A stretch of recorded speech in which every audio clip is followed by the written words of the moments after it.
Bonjour à tous et à tous, bienvenue sur ma chaîne, j'espère que vous allez bien. Je suis trop contente de vous retrouver après ce temps d'absence qui, je vous avoue, m'a fait énormément de bien, mais j'étais aussi très contente de vous retrouver. Voilà, on va aller voir ensemble avec l'oracle Ishtar et les rêves enchantés de Mademoiselle Lenormand, les messages que j'ai à vous dire, en sachant que là-haut ils m'ont déjà un peu préparé. On m'a envoyé en canalisation quelqu'un qui se cache. Je sais pas, j'en sais pas plus. On me montre juste quelqu'un qui se cache, quelqu'un qui... C'est quelqu'un qui vous connaît, qui essaye d'avoir des informations à votre sujet, qui vous regarde, mais j'en sais pas plus. Je vois comme une ombre qui vous observe, mais voilà, j'ai pas plus d'infos. Mais bah écoutez, on va les creuser ensemble, hein. On va aller voir avec donc ces deux oracles là. Et pour les membres premium et pour les membres aussi tout court, les premiers membres, je vous ferai de toute façon un message privé supplémentaire. Et pour les membres premium, j'irai voir avec vous les énergies de cette pleine lune là qui vient de passer, la pleine lune de Cerf, qui est assez costaud.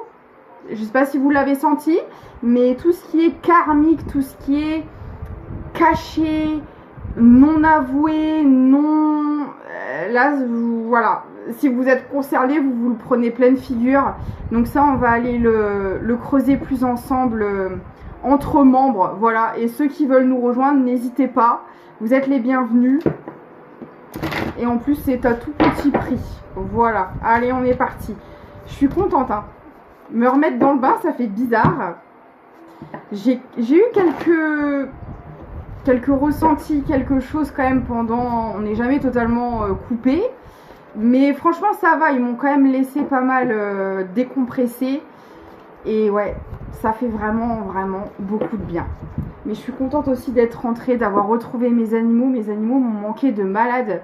Donc voilà. Il y a quand même une certaine joie à revenir, quoi. Et vous retrouver aussi, bien sûr. Alors, qu'est-ce que je peux vous dire? Il y a le face à soi et le détachement.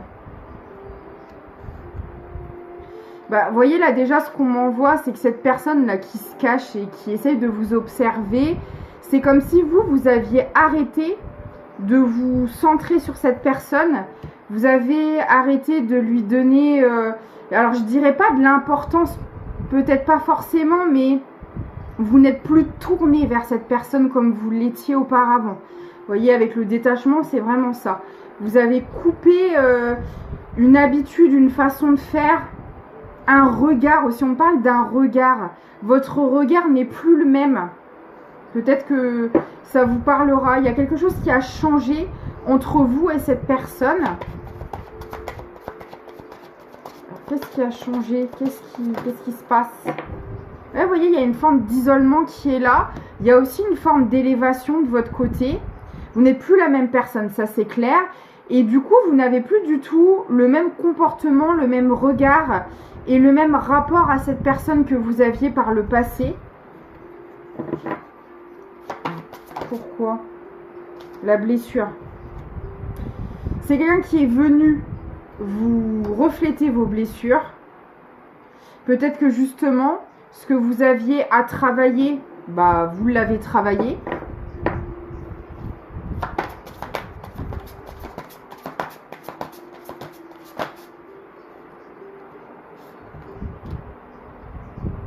Le pouvoir de Vénus.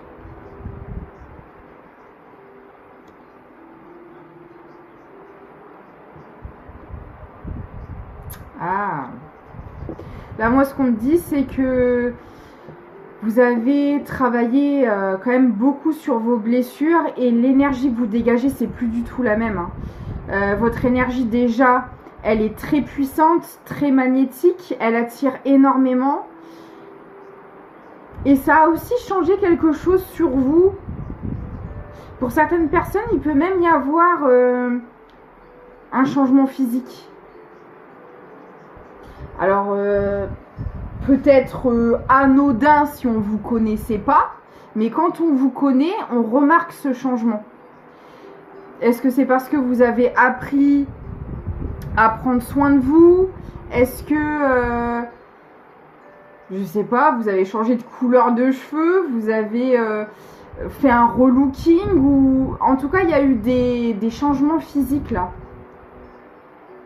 Parce que là, on veut quand même me montrer... vous voyez, là déjà, cette personne, elle a le regard vers le bas, noir. Et là, regardez, vous avez le regard beaucoup plus ouvert, beaucoup plus... Ça peut être aussi tout simplement dans votre manière de vous tenir, dans votre manière de marcher, vous voyez le langage corporel là, il a changé aussi. Votre façon de vous tenir, vous n'avez plus le regard un peu, vous voyez quand on n'a pas confiance en soi, on regarde vers le bas, on se tient baissé comme ça. Là, il y a eu aussi quelque chose dans votre manière d'être qui n'est plus la même qu'avant. Il y a une certaine assurance, une certaine confiance en vous qui se dégage. Et ça se voit aussi physiquement. Il y a quelque chose comme ça dans votre regard aussi. Hein. Il y a quelque chose qui a changé là. Et ça, cette personne, elle le voit. Elle vous a peut-être connu justement avant dans cette manière de ne pas avoir confiance en vous, d'être un peu courbé, baissé. Et votre nouvelle version, elle peut faire la comparaison parce qu'elle a connu les deux, cette personne.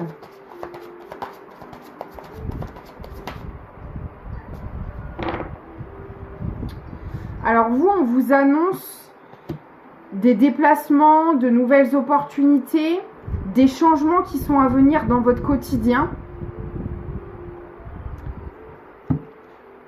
Prochainement, là.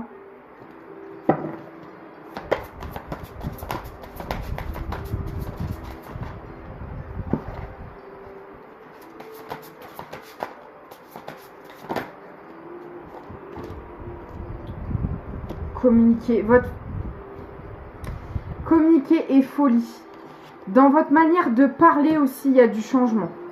Est-ce qu'avant, vous n'osiez pas dire les choses? Vous n'osiez pas montrer qui vous étiez réellement? Vous imposer. Alors, quand je parle de s'imposer, c'est pas des cris. C'est pas... non. C'est juste... Peut-être, je sais pas, on me montre quelqu'un qui n'ose pas parler... par peur de déranger, par peur aussi peut-être de dire une bêtise, Vous voyez, il y avait des craintes aussi au niveau de la communication. Il y avait...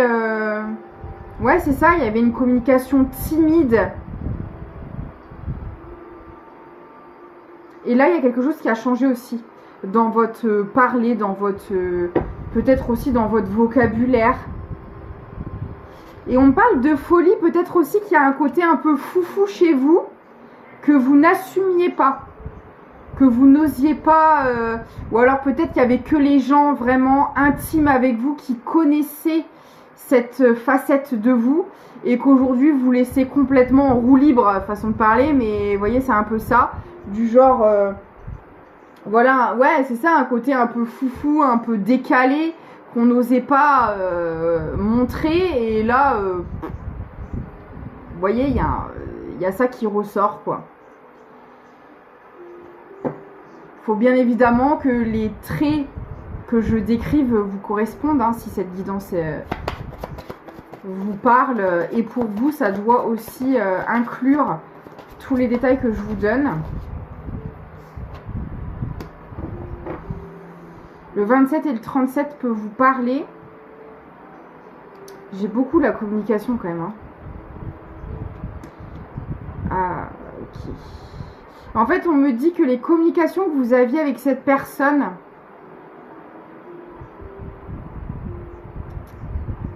Comment vous dire ça? En fait, avant, quand vous parliez à cette personne, c'était le centre du monde, quoi. Tout était tourné vers elle. Même quand vous parliez, même quand les intentions s'étaient tournées tout le temps vers cette personne. Les sirènes. Excusez-moi. J'attends qu'elle passe. Je suis obligée d'ouvrir, il fait trop chaud. Hein. Vous m'en voudrez pas, désolé pour le bruit, mais là, c'est une question de survie. Hein, parce que moi, je pars en canicule en Tunisie, je reviens de Tunisie, c'est la canicule en fait, sinon c'est pas drôle. Et entre-temps, j'ai pas de répit, moi, avec la chaleur, en fait. Mais bon, après, c'est pas pareil. En Tunisie, on est dans l'eau, vous voyez, c'est pas le même contexte sous les palmiers, quoi. C'est pas la même chose. Bizarrement, on la supporte beaucoup mieux, la chaleur, dans ces conditions-là. Bref. Mais là, en fait, ouais, quand vous parliez à cette personne, je sais pas, c'est comme si vous étiez complètement absorbé par elle. Et même dans vos propos, dans vos paroles, il y avait comme une forme d'admiration, d'obsession et d'attachement qui était là. Et là, aujourd'hui, même si vous avez reparlé à cette personne, vous êtes beaucoup plus dans le détachement, dans le lâcher prise. Vous cherchez peut-être pas à insister aussi au niveau des communications. Peut-être qu'avant, vous cherchiez à ce que cette personne vous parle ou continue la conversation. Alors qu'aujourd'hui, elle vous parle, c'est bien, elle vous parle pas, c'est pas grave, quoi. Vous voyez, il y a vraiment un énorme changement, même dans vos échanges. C'est plus du tout comme avant. Et ça, j'ai l'impression que ça marque cette personne. Parce que on n'arrête pas de me le renvoyer. Ça marque l'esprit de cette personne. C'est plus du tout comme avant, quoi. Par exemple, peut-être qu'avant, quand vous croisiez cette personne, vous cherchiez à capter son regard, à provoquer justement le dialogue. Alors que maintenant, vous la croisez, ok, vous la croisez, mais vous continuez à faire votre vie et ça change pas. Ça change plus rien. Vous êtes plus dans le fait de vouloir absolument attirer l'attention. Vous êtes plus dans une forme de validation extérieure. Je veux que cette personne me voie, me parle, me remarque, me donne de l'attention. Avant, vous étiez plus dans cette optique-là à rechercher tout ça. Aujourd'hui, comme vous l'apportez à vous-même, en fait, si cette personne ne vous parle pas, ne vous calcule pas, ne tient pas la conversation, ok. Vous l'acceptez, vous l'accueillez telle qu'elle. Vous cherchez plus à provoquer quoi que ce soit. Et ça, j'ai l'impression que ça étonne beaucoup cette personne. C'est ce qu'on m'envoie. Ok. Si le message vous parle pas, n'insistez pas, c'est qu'il n'est pas pour vous. C'est pas grave. Je donne des messages tous les jours, donc si c'est pas aujourd'hui, ce sera un autre jour, c'est pas grave.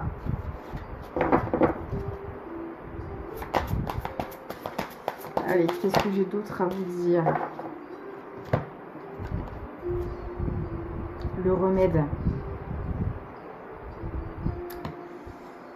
La lueur. Ok. En fait, moi, ce qu'on me dit, c'est que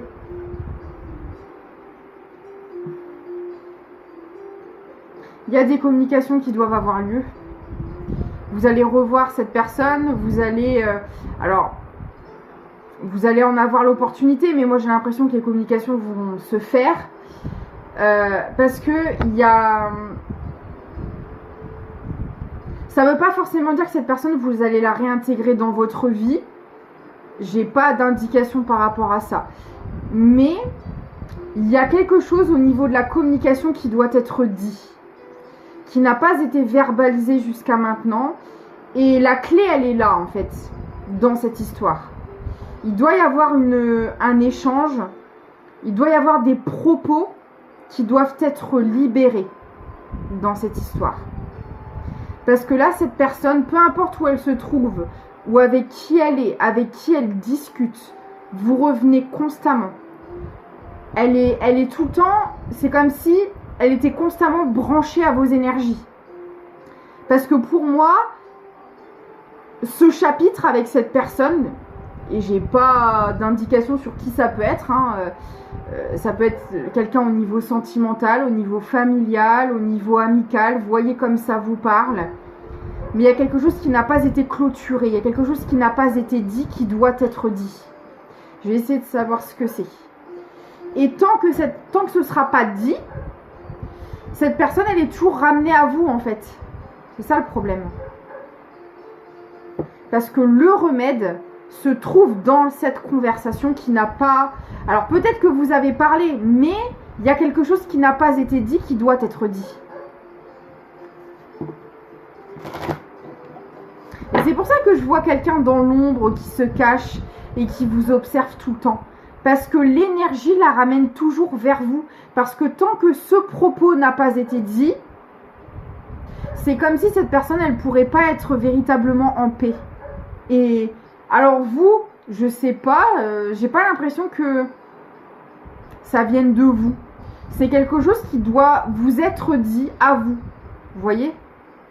Parce que bah vous le vivez pas du tout de la même manière pour le coup. Hein. Vous êtes beaucoup plus libéré et beaucoup plus détaché que cette personne. Alors qu'est-ce que cette personne doit vous dire?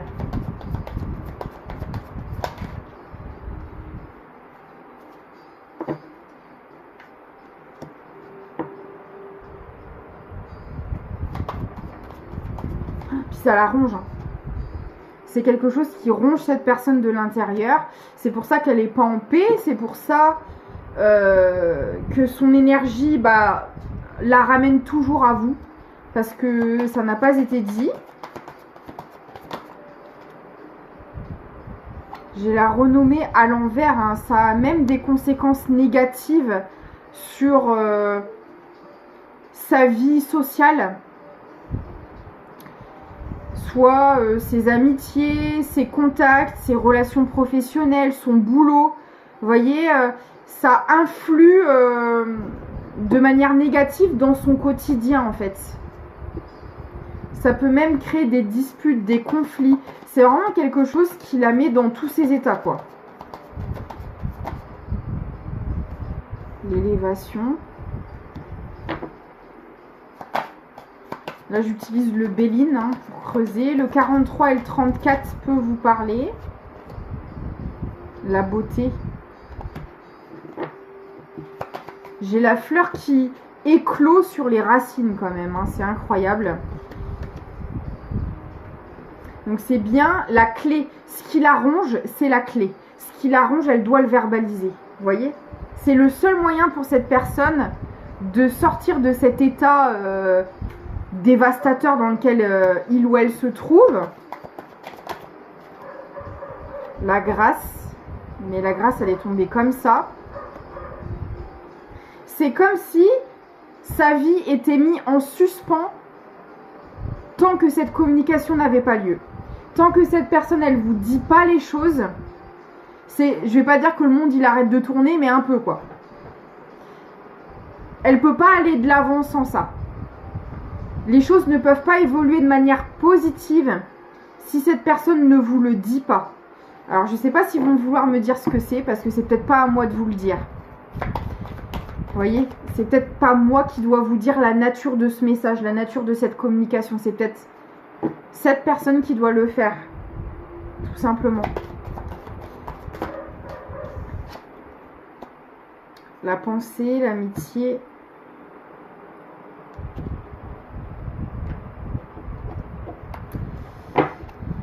Au niveau de ses pensées, ça continuera à tourner en boucle, à la contrarier, à la ronger si elle ne le dit pas. Hein. Le changement comme ça. Il y a tout qui est bloqué là. Parce que cette personne... Mais alors s'ils veulent pas me dire ce que c'est, pourquoi elle le dit pas, peut-être que ça on peut le savoir. On va essayer. Alors. Pourquoi cette personne, elle ne vous le dit pas?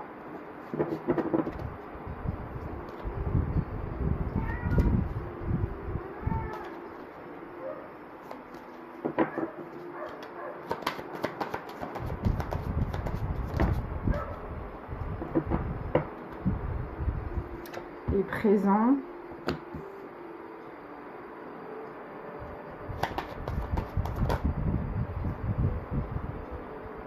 Le procès.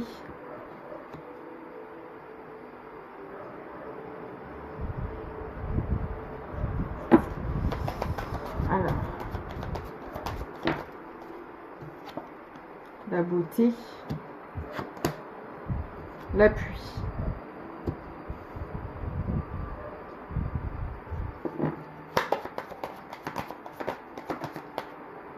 La trahison. Elle a une blessure de trahison qui n'est pas guérie. Elle se trahit elle-même. Il y a peut-être de l'autosabotage. C'est comme si cette personne, elle s'interdisait le droit au bonheur, le droit d'être heureux, le droit d'ouvrir son cœur, le droit d'avoir cette conversation cœur à cœur avec vous. Parce qu'on a cette blessure de trahison qui n'est pas encore réglée. On lui envoie, elle y travaille, cette personne-là, par contre. C'est une blessure, puis alors là, avec la pleine lune, je vous raconte pas, ça doit être bien mis en lumière. Mais c'est le seul moyen de le guérir. Ok. Comment ça va évoluer? Ouais, vous voyez les passions à côté des trahisons. C'est quelqu'un qui tient énormément à vous, qui vous aime. Alors, la nature de cet amour peut être diverse et variée, mais en tout cas, c'est quelqu'un qui tient vraiment à vous. Ça, là-dessus, j'ai pas de doute. Mais cette blessure de trahison qui n'est pas suffisamment guérie l'empêche de pouvoir vivre ce lien, cet amour, de manière saine. J'ai bien le changement là qui ressort sur l'appui. On lui envoie... Alors ça peut être des épreuves karmiques hein, pour travailler cette blessure de trahison, c'est possible.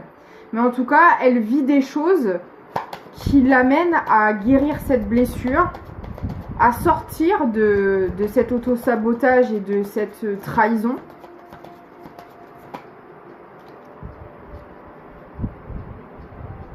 Le retard et l'intelligence.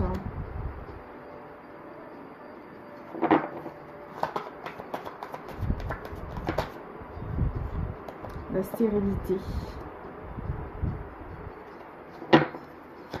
Pour moi, ça fait déjà longtemps que ça dure. Hein. L'infortune à l'envers.